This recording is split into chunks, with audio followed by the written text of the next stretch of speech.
Hey, everybody. Listen, most likely, if you're walking into a buyer meeting, you have the wrong goal.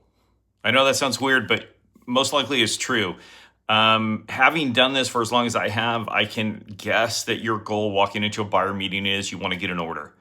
You want them to buy your product. You're thinking about it, your product on the shelf at Target, how awesome that's going to be. But listen, right now, that's probably the wrong goal. And most likely, even if they could do that, which they can't, you're probably not ready for them to say that. And what's the right goal? What you should be looking for is interest. Interest is what's going to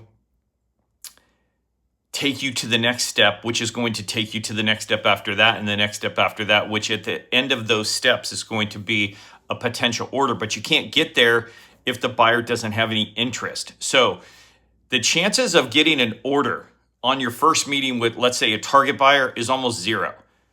They simply can't make that type of a commitment on the first meeting, but your chance of getting interest from them is 100% or 90% or 60% or 70%, but much higher percent than actually getting an order. If you want to get an order, you got to start with interest.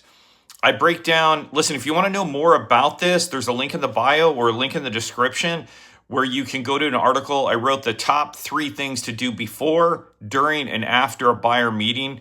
Click the link below to check it out.